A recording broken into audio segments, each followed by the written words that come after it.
बिहार की 8 सीटों पर मतदान और आखिरी चरण की 8 सीटों के घमासान के बीच पीएम मोदी प्रचार के लिए पटना के पाटलिपुत्र पहुंचे तो तीखे तेवर के साथ विरोधियों पर हमला बोला। मुद्दा उठाया मुस्लिमों के आरक्षण का और निशाने पर रहा इंडिया गठबंधन।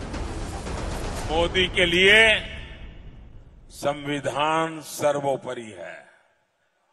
मोदी के लिए बाबा साहब आंबेडकर की भावना सर्वोपरि है।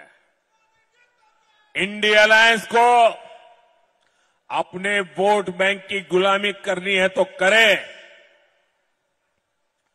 उनको वहां जाके मुजरा करना है तो भी करें।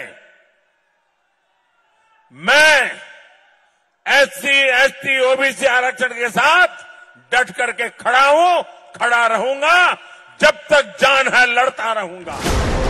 पीएम मोदी अपनी चुनावी रैलियों में पहले भी मुस्लिम आरक्षण का मुद्दा उठा चुके हैं, लेकिन पाटलिपुत्र की रैली में इस बार मोदी और ज्यादा आक्रामक दिखे। परिवारवाद, भ्रष्टाचार जैसे मुद्दों को लेकर विपक्षी दल पीएम मोदी के सीधे टारगेट पर रहे।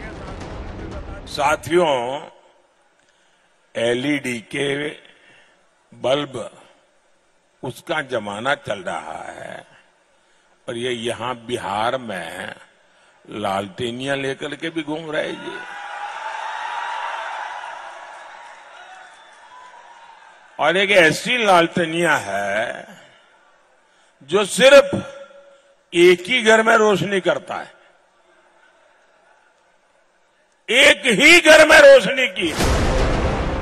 लोकसभा चुनाव में अब तक 6 चरणों का चुनाव हो चुका है। एनडीए और इंडिया गठबंधन की ओर से अपनी अपनी जीत का दावा हो रहा है। इन दावों के बीच पीएम मोदी ने बिहार की चुनावी सभा में फिर से पीएम चेहरे वाला सवाल करके जनता से बीजेपी को जिताने की अपील की।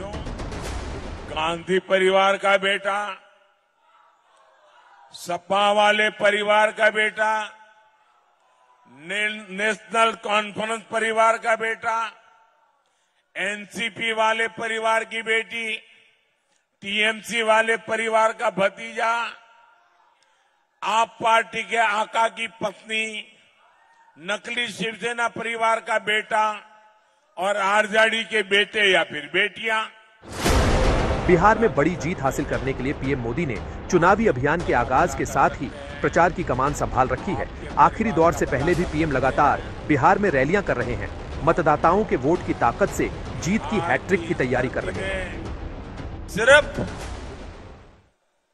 एमपी चुनने के लिए चुनाव नहीं है, ये चुनाव देश का पीएम चुनने के लिए है।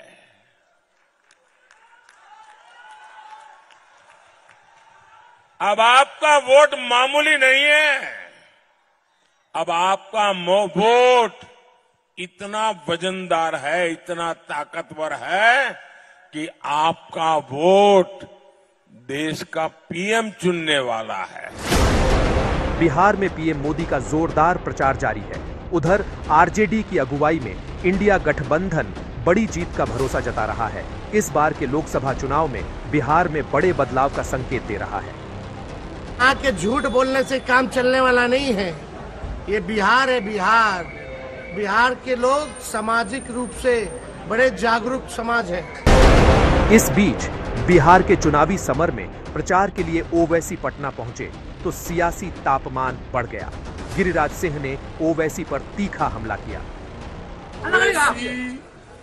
देश के वो नेता है जो भारत को 2047 की स्थिति में लाना चाहते हैं। ओवैसी के अंदर जिन्ना का जिन है।